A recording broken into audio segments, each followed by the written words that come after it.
Well, welcome back again on Dozers to Drywall. I think this might be our fifth episode, and we kind of haven't had anybody for a few weeks because we had midterms and getting through that, and now we're doing projects trying to get to the end of the semester here at IIT.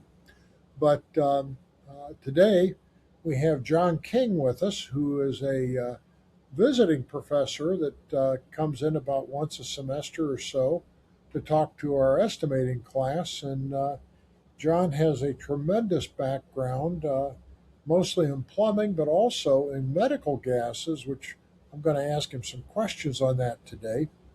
But John, you want to confess to anything that you did or didn't do? What do we got here? Well, my background started back in 1976, just when I graduated high school. I had some really good drafting teachers, technical teachers in high school. And between my father and mother and the two of them, they really encouraged me to go follow this path into construction and materials design, things to that nature. At the same time, my family is heavily involved in volunteer work.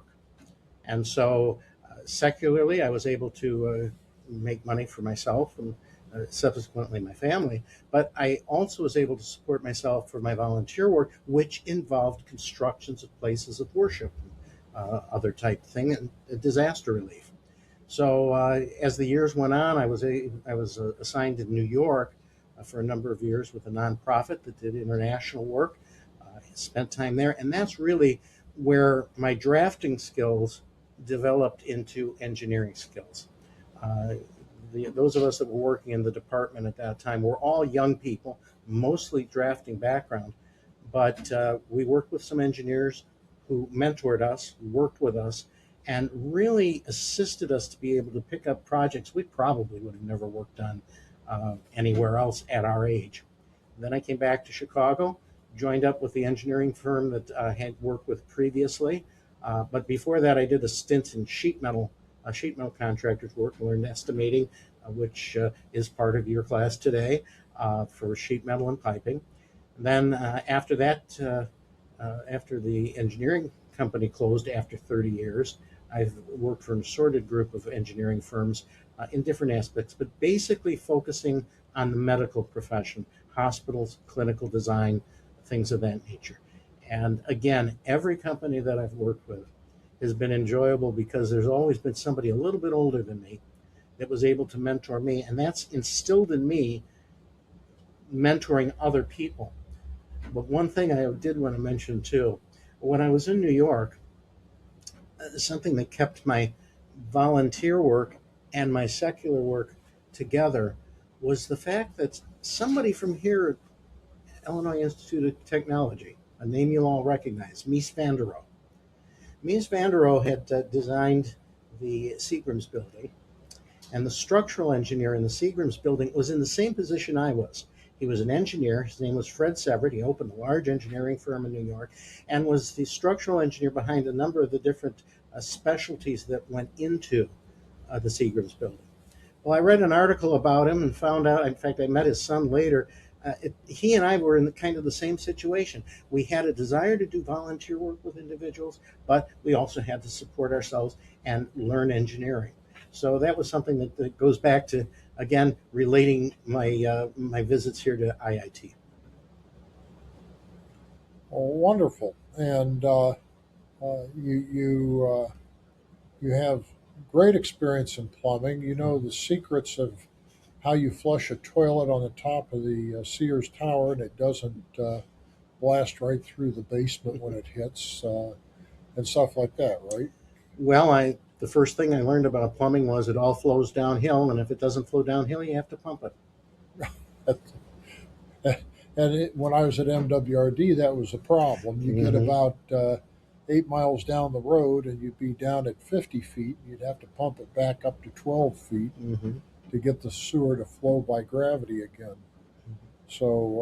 And plumbing's kind of interesting because uh, I've been told, at least, that civilization, as mankind knows it, would never have advanced without plumbing, that you couldn't build cities without the sewers and without the plumbing. And the references are things like in the city of Rome, the Cloacus Maximus and the sewers of Paris. And people like you and I, we go to places like that to tour the sewers. Is that right? Well, I've never been to Paris, but I've heard of their sewer system. Um, I have been to the MWRD and seen some of your work, and here in Chicago, as MWRD handled all of the suburban areas, then Chicago finally adopted the same things for their stormwater system. And so when that all first started back in the 1990s, I was able to get in at the very bottom to learn how that was going to be developed, and already had a background with MWRD to be able to apply what I had learned working on those projects. And if the people at home remember, our last show or podcast, whatever we call this thing we do, was with Rich Fisher at the MWRD, who manages the stormwater there, and is heading on out to San Diego to take over that operation now. So we've already touched on the stormwater at the district, but this is, at least I've been told, that they can go through any of these ancient cities that they excavate in that, and it's the sewer that lets a city become a city from a little village and outhouses and that. So, it's nothing to do with Darwin, nothing to do with apes or anything like that. It all had to do with some totally unknown sewer engineer, and that's what created civilization. Would you agree to that? Yeah, I would. It's again going back to the history here in Chicago, just reversing the river and not taking in raw sewage from the lake and everybody getting dysentery. That was the advance they had here. But it seems like they didn't have a big problem like that back in the first century. Okay, and kind of wanted to talk about the medical side a lot. And one of the things that we discussed in class, very interesting, you had some great pictures on it, was during COVID, the oxygen that had to go to the patients in the beds. The hospitals didn't plan on 100% of the hospital on oxygen, and it's quite interesting. The pictures you have show the oxygen tanks outside totally frozen over. Mm-hmm. And how does that happen? Well, about 2 years ago, I was given the privilege of sitting in on a certification class, and we had one of the premier educators in medical gas teach that seminar. One of the points that he made was, for years now, we've had different empirical formulas or charts that were based on empirical formulas that have been used to size hospital medical gas systems, among them the oxygen system. Unfortunately, what most engineers didn't realize was the basis for those those schedules were usually either kind of a trial and error, or they were laid out by the medical gas manufacturers, because they had the ability to go into hospitals and gauge things. When COVID hit, studies were done afterwards, he explained, that basically indicate most of the hospitals here in the United States are semi-undersized for a full load. They discovered that because medical air, oxygen were being used for the ventilators. They had all the ventilators operating. And of course, ventilators, depending on their manufacturing, are a little bit different from side to side. So questions came up. How do we research this in the future? And so the American Society for Plumbing Engineers has been looking at it. The American Society of Sanitation Engineers is really the one that's backing up the certifications that we have. But what they found was, when they hooked up all of these ventilators at one time, the oxygen coming in was being pulled in faster than the liquid oxygen could be converted into the gas. And that's why On the outside, they have look like radiators or extractors, and because it was going through so fast, it was freezing outside. The temperature difference between ambience and what was going through those pipes. And so, one of the first things that I've asked upon visiting a hospital now is, how did your system react during COVID? It's interesting. Some of the facilities managers get, they don't want to answer questions like that because they don't know why I'm asking it, but I'm asking it for a specific reason. And so usually the adult nurse practitioner or the medical department head will say, yeah, we did have some problems with it. And that was because they were using so much oxygen. Their systems, the big white tank outside, things like that, were sized for normal operation before COVID. So in the future, we're expecting to see a difference in the way things are sized. In fact, now there is a certification that the NFPA Code 99 wants you to have in order to say these have been designed according to code and a current proper practice. So that brings up an interesting question. When you say according to code, and this is something that all of us in the engineering field have dealt with many times over the years. What was code 10 years ago may not be good enough for what we have now, but nobody can afford to go back and change everything. So it gets what we called grandfathered in. And being a grandfather myself, I now resent that term. But talk a little bit about, if nothing else, on the COVID situation. How many of these hospitals are going to be upgraded to the new code, and most of them aren't? Or how do you see that working?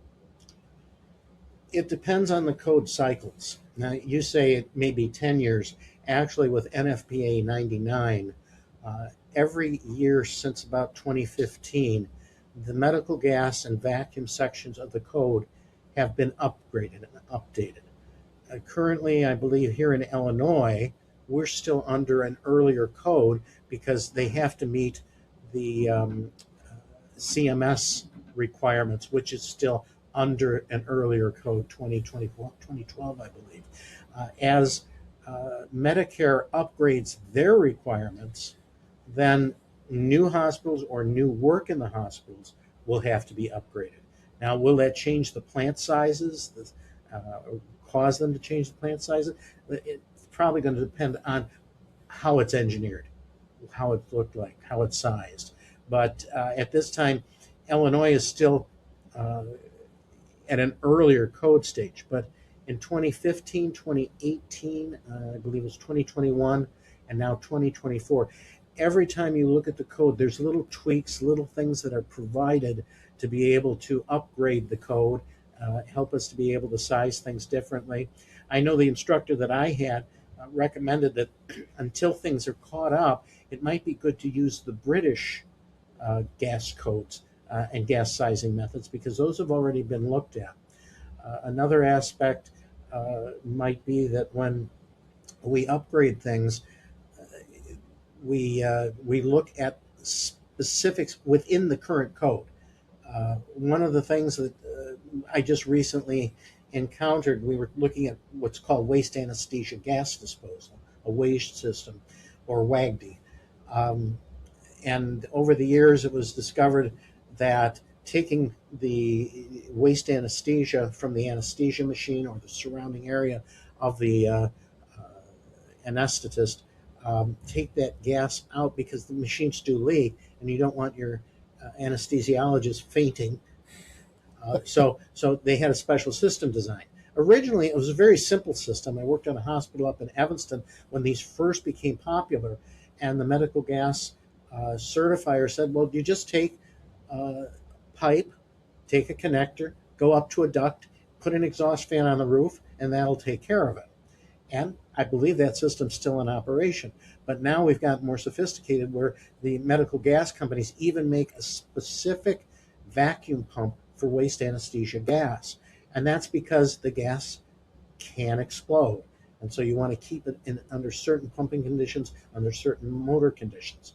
However, I just found out that the original way of doing it, just taking it up and connecting it back into the regular gas system, as long as the vacuum pump is properly designed, you can just take the waste anesthesia gas up and tie it back into the medical vacuum system and take that back to the vacuum. You want to make sure that you meet all the requirements of the code. The code is specific on how to do it, but it's something that is still a cost-effective method of doing and doesn't require us to rip up walls to be able to run just a single piping system all the way back to a new pump located somewhere distant. And if I'm not mistaken, that British code is called the Monty Python code. I don't think it's that funny. It's not. Well, they have laughing gas, right? Mm-hmm. Yeah. What is it? Noxious oxide, I think. Nitrous oxide. Yeah, nitrous oxide. But that's an interesting thing too, because recently in a number of the projects that I've worked on, they're not using nitrous oxide as the anesthesia gas. They're using some other gases that are used, or in some cases, for example, in emergency rooms, they're finding it more advantageous to use an injection rather than a gas. Huh. But that's like a local, or is that? No, this is an actual put you out. Oh, put you Yeah. out. Yeah. Yeah, I've had a couple procedures where they give you the shot and you have to sit there and watch it. So Mhm. I think that's because I went to Catholic schools. They make you do that in that way. But we talk about all these medical gases, and as an estimator that's done a number of hospitals in my career, I know that one of the most expensive things in the whole hospital, believe it or not, is the headboards in the rooms, because every bed has a headboard, and that headboard has probably 4 to 6 types of gases going to it. Some inert and oxygen, and it's probably also got vacuum going to it, and so and then it's got the electronics into it for the nurse call stations and that nowadays, and monitoring and watching. So that's been my experience. How much of that is tying all that medical gases into those headboards? It's interesting you bring that up, because I'm the unusual engineer. I look at things when I walk into a building that I haven't worked in. I look at the fire sprinkler system. I'll count heads to make sure that they're spaced properly, just because it's what I do. But when it comes to medical gases, I was at the University of Chicago at the beginning of COVID, and they had me in the emergency room for about 12 hours because they couldn't stabilize me on oxygen. And so they finally moved me up to the intensive care unit, where they had the machines that would produce, or that would receive, the higher pressure oxygen, and they could deal with things better. So I was laying in bed, and the nurse came in, and I looked at her, and I kind of did a gasping. But I said, okay, I'll make you a deal. I know what's behind the wall, because that's what I work on in design. But I don't understand everything that you're doing with that machine on the cart, or what you're putting on my face, things like that. I want you to tell me what all of that does, so it makes me a better engineer. And the nurse looked at me and said, I've never had anybody ask me that. And she told the rest of the nurses, and so for the rest of the week that I was there, and they stepped me down to the regular floor, that's what we talked about when they came in. They would explain what the machines were doing, why it was connected the way it was, how certain things were done. I had my appendix out last year, and I did the same thing up at Evanston Hospital. And again, people, because you're involving them in the discussion, they're just amazed you know what you know. And I've been able to pick up an education on the job or on my sickness at the same time. And it's really been encouraging to see how people react when you ask them about their jobs. So when it comes to the head walls, as you said, it's a mixture. When a head wall submittal comes through, it involves the electrical engineer, the architect, the medical gas designer, and perhaps some of the equipment manufacturers also. And head walls come in all shapes and sizes. There is a specific requirement as to how many stations you need of each gas uh, under national code, but in many cases we find that the hospitals and the staff would like to have double that amount so that they can work from either side of the bed. In fact, that's one of the questions I ask when I meet somebody that's running a procedure room, or as I said earlier, the adult nurse practitioners. How do you work? Because some anesthesiologists like to work from one side of the uh, the bed because the surgeon wants to work on the other side, and so they may switch each location. So you have to duplicate the number of outlets. But you want to understand how they work so you can make their work easier, and it makes it easier so it doesn't have to be redesigned after the project is done. Yeah, that reminds me of when I had a kidney stone, and the doctor says on a scale of 1 to 10, how bad's the pain? And I said, right now, yeah, I said, it's about an 8.39. And she says, you're giving me decimal places? And I said, well, she says, in all my years, people tell me 8, 6, but I've never gotten a decimal before. She says, what do you do for a living? I'm an engineer. Well, it's kind of funny. I actually showed you a picture Mm-hmm. before we started Mm-hmm. of the intensive care unit that my wife was in a year and a half ago. And they didn't have any headboards. They Mm-hmm. had these columns that hung from the ceiling, and they Mm-hmm. could roll around the bed. And if the anesthesiologist wanted to be on the left side and the surgeon on the right, and that they could do that. I found that quite interesting, Mm-hmm. and I don't know. Have you ever seen those in other hospitals? Or I've worked with columns in different hospitals. Actually, the old style column, it used to be a stationary column that was excuse me, retractable, so they could lower it down, and it had the outlets and inlets on the faceplate. In a cardiac cath unit, typically you'll find what we call a tombstone, and they're all located under the bed, so they can just swing the piping up and over. One interesting project, the first time that I realized that people work from different sides of the bed in the procedure rooms, was a hospital back in the 1990s. They had 10 procedure rooms. Two of them were being changed over to specifically heart work, cardiac work. Um, uh, they call cabbages, so three-way and four-way uh, bypasses. And it was interesting because the surgeon that was working those two, his team, they not only wanted the gases a certain way, but that was one of the first procedure rooms where they used the air conditioning systems, where they would actually have it blowing laminar flow so that there was a cold zone that the patient was in, and they would reach over or through the cold zone, the air conditioned ventilation, and it had something to do with microbes and disease prevention, infection control.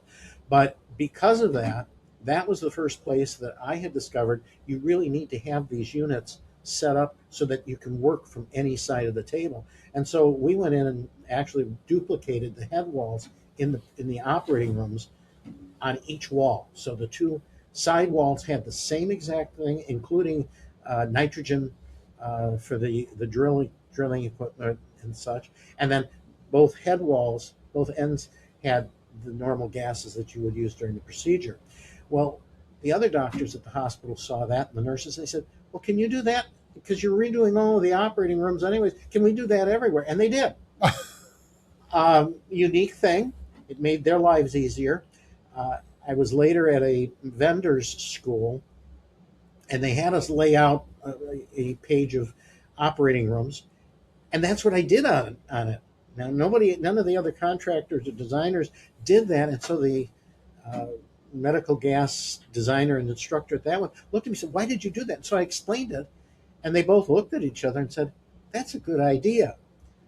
Now, I'm sure they were looking at it as it's a good idea because it means more money for I was going to say, Yeah, it's more profit. You got 2 extra change orders per room out of that, and that put all your kids through college, and but it served a purpose. Yes, and that's again what working with individual engineers over the years, I really have benefited, because engineers who are older than me, cost estimators that have been older than me, have taught me many things.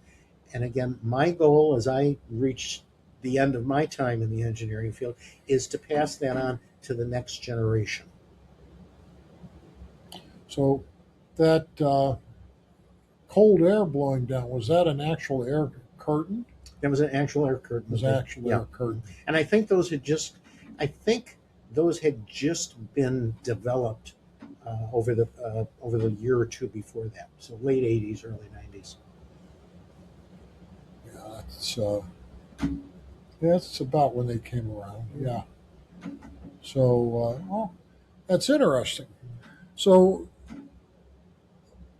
what other great things did you learn through COVID? I know your other specialty is really fire suppression. And how did the world change in fire suppression due to COVID? Or did it? I don't think basic fire protection hasn't changed, but it's the specialty systems that they put in. Back in trying to think, it had to be about 84, 85. I was working with a team, and we were putting together a main computer room. At that time, how do you put out a fire in a computer room? Well, the ownership and the data processing people said, we have to use Halon. Yeah. And of course, everybody knows Halon is a forever gas. Yeah. And at that time, if it was a sealed room, you had to get out of that room immediately, or you. It kills everybody. Exactly. Yeah. So we designed the system, and of course, Halon is not a cheap system.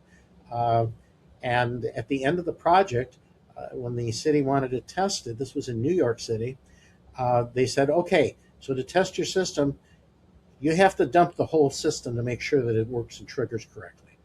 So a couple of $1,000s went into the air just to test the system, and then they had to buy the Halon to replace it. Well, at the end of that project, one of my managers came in and said, why did we put that system in? And I explained, well, as I understand it, that's what the data processing people wanted. They wanted to have that type of system. He said, well, I'm looking at this article from NASA, and they're saying they just use a wet sprinkler system in their computer rooms, which was true. The personal computer, the PC, had just come out, and basically was able to handle a flow of water.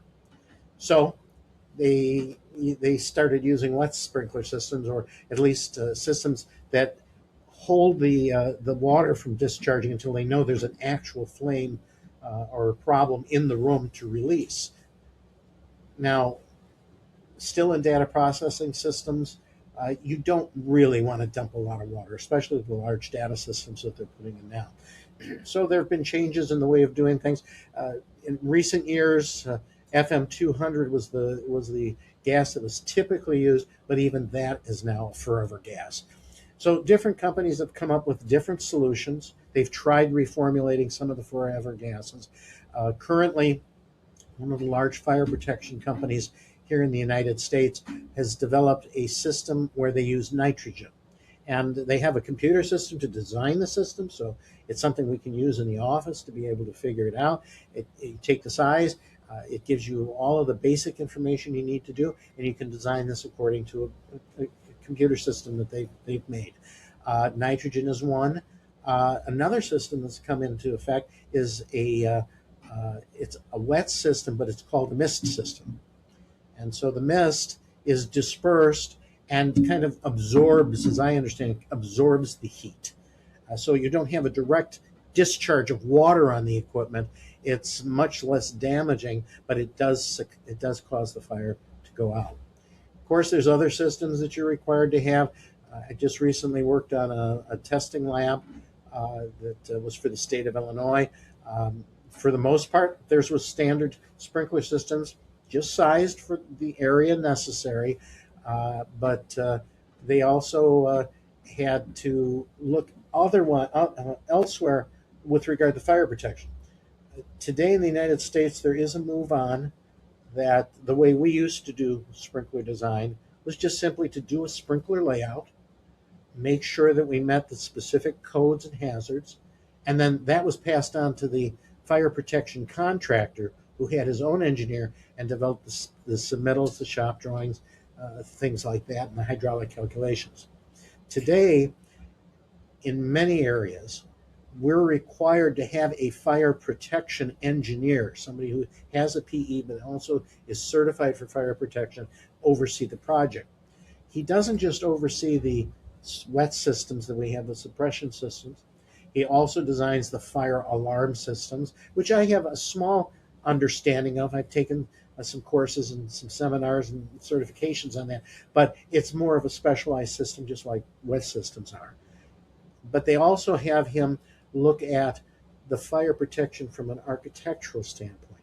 So your firewalls, your means of egress, your areas of refuge, things like that. So this is a new thing that a number of young engineers are getting involved in, and it's a helpful thing because it really specializes and gives them a special education that we never received when we were doing engineering as a consulting engineer.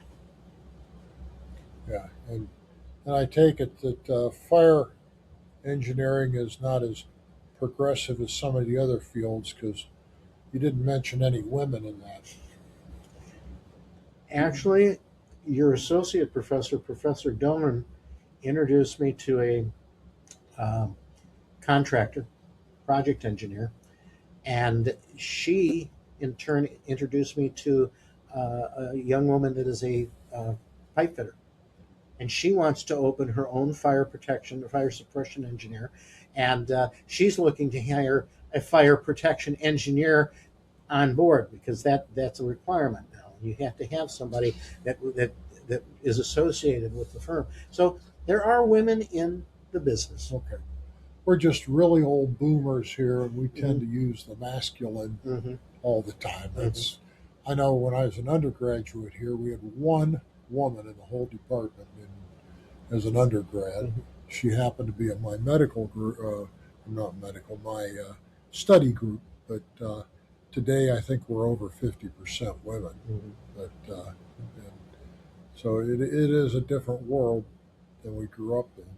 And I think that's something we said at one of the classes when we were talking about fire protection. The students have a number of choices that they can make.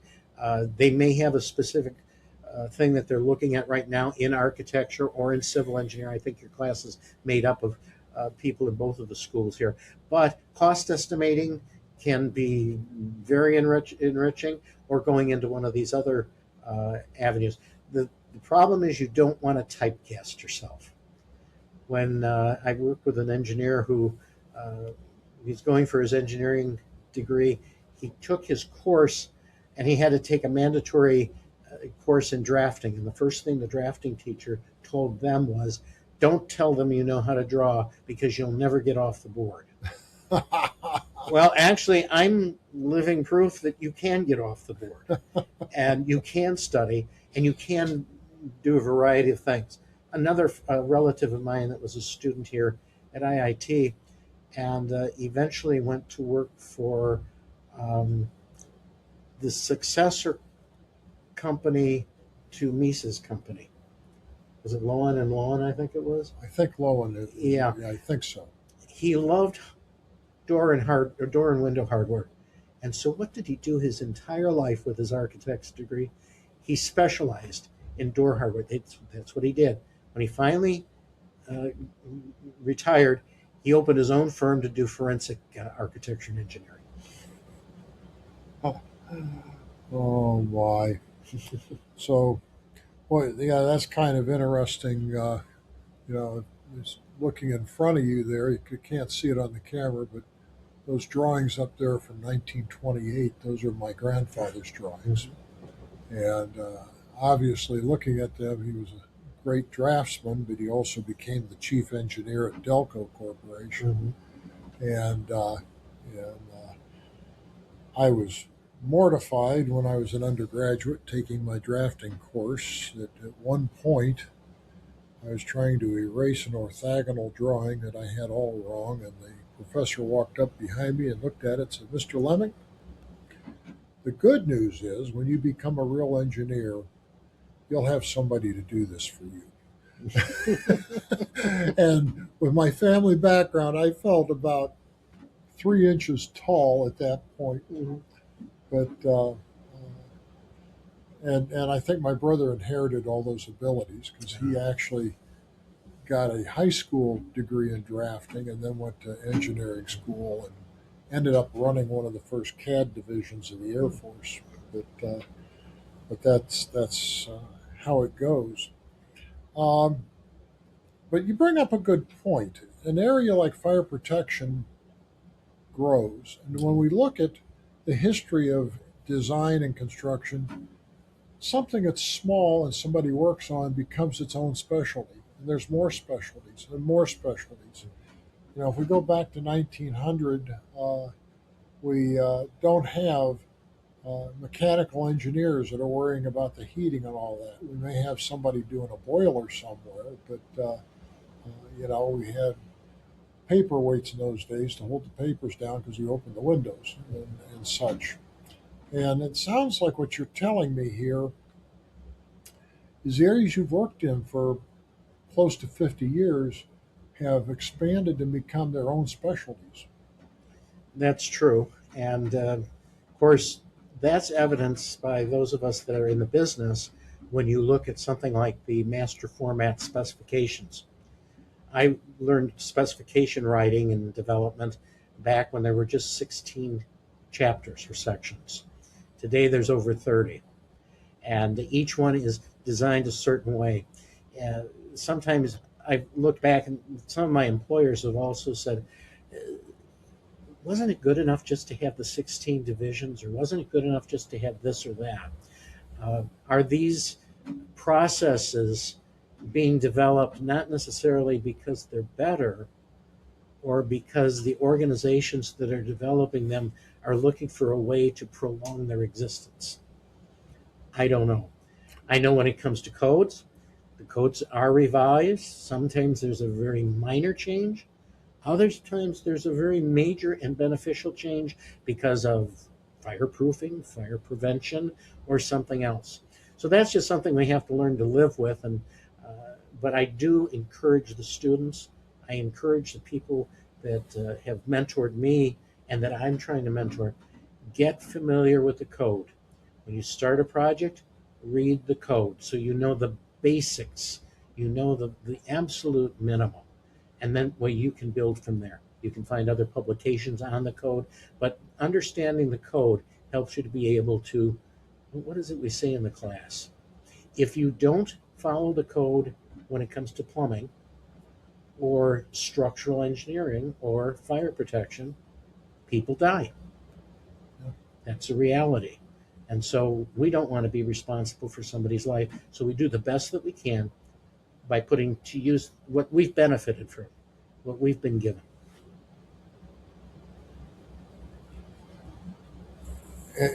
And that is the purpose of professional registration, and it's the ethical standards. We're, our real mission in life is to protect the public when we build stuff. And, sometimes I hear things like the International Fire Code says that the fire enunciator should be on Wi Fi. Mm-hmm. Then I hear that the Chicago Fire Department refuses to do that because they're afraid the news media will hack the fire enunciator and announce to the public everything about the fire before they can even get to the building. Mm-hmm. So you kind of get into this self-preservation type of thing. But the code's there for that public safety. And when we find something that goes wrong, we change the code. I haven't seen what it is yet, but I understand there's a parking garage that fell in Philadelphia earlier this week. The children's hospital was half built, but I've been looking for a good article on that. I saw a little news thing on YouTube about it, but I haven't found a good article on that. I think there's an excellent example. We used it in the class Yeah, of advancing codes and what are the trade-offs. And that was a high-rise that's down on the south side, off the lakefront. About 2 years ago, they had a fire on the upper floors. Now, of course, here in Chicago, when you have a residence building, they're not necessarily sprinklered. They do have a fire standpipe so that the first responders can go up. But if you're on an upper floor and if the elevator isn't functioning, that means that the first responders have to climb all those stairs. Now, the rest of the building was designed architecturally correct. It had the right firewalls, fire separations between the apartments. The problem was that the fire was contained in one apartment on one of the upper floors, and the windows cracked. And I remember watching the pictures of it as the fire spread. The curtains on that floor caught fire, and the wind, because it's an upper floor off the lake, started whipping up into the next floor above, which spread the fire to the next floor above, even though the floors and ceilings were rated. So they had a number of floors that were damaged to them. Could a sprinkler system have handled that?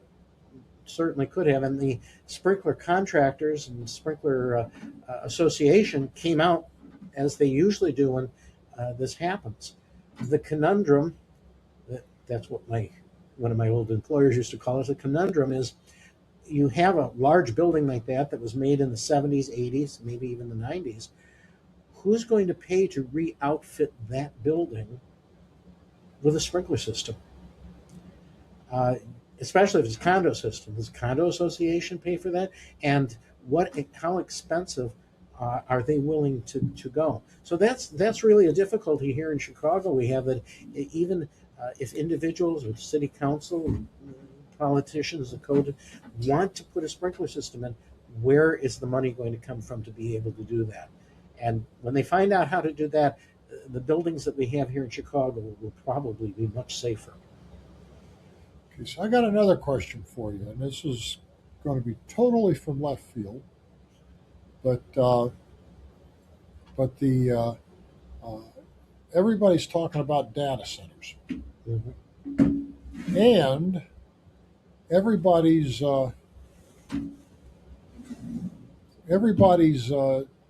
saying that because of post COVID, everybody's working at home, and all the buildings in downtown Chicago are half empty.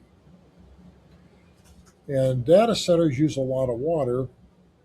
Give me your initial thoughts off the cuff of taking buildings downtown and instead of trying to convert them into condos, convert the top floors into data centers and put the offices on the bottom half of all those empty buildings. Do you think, as a plumber or plumbing engineer, that's a feasible thing? Well, the plumbing contractors would enjoy having it, I'm I sure. would enjoy it. Yeah, I don't know. I've never given that thought. Your fire protection systems, if they went with a mist system, would require water to be up on those upper floors. Um, but even just the response that we're seeing in the news today on how people feel about data centers. How will people around those areas feel? For example, what took place was it in Aurora recently? Or Naperville, Yeah. both.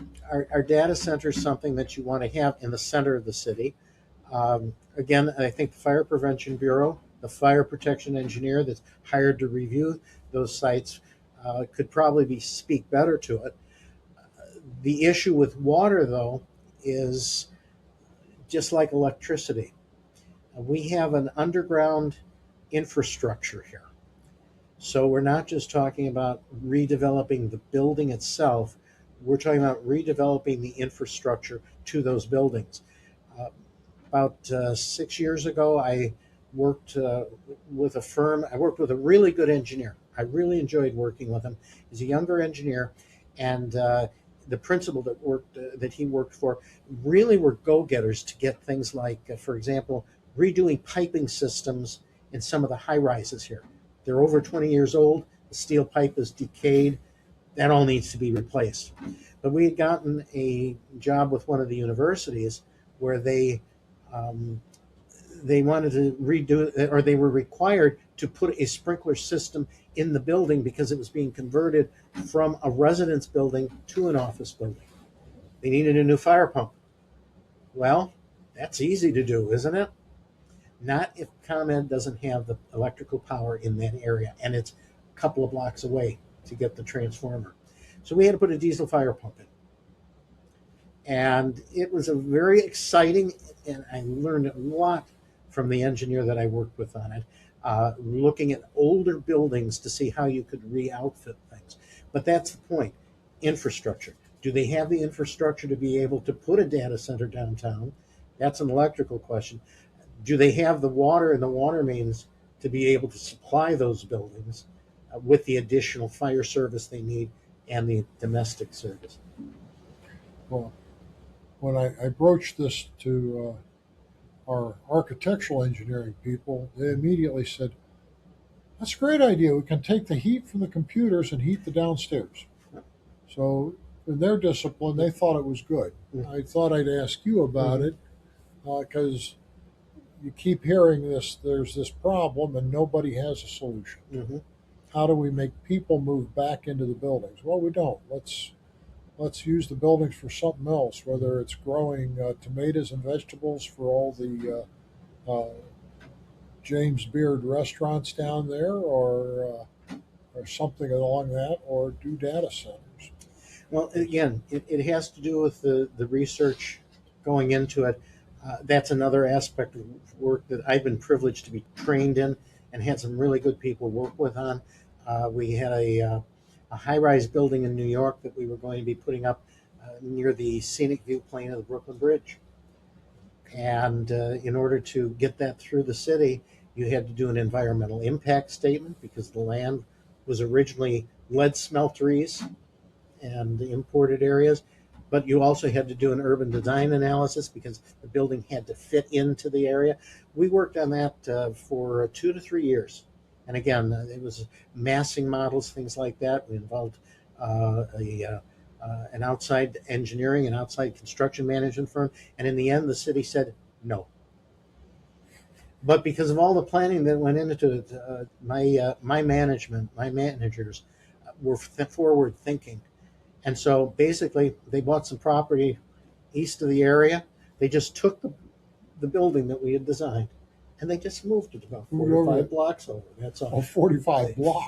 Four or five. Oh, 4 or 5. Yeah, the plans were adaptable, and so that's what scoping studies, due diligence will help you to do. And when you have a good team working on it, of architects, engineers, people that are experienced, you can do things like that. So the idea is still out there. Just have to find the companies that are willing to put the time and money into it. Well, we're almost out of time here. And before we get out of time, I got to do our commercial that we have this podcast for. And things are changing extremely quickly.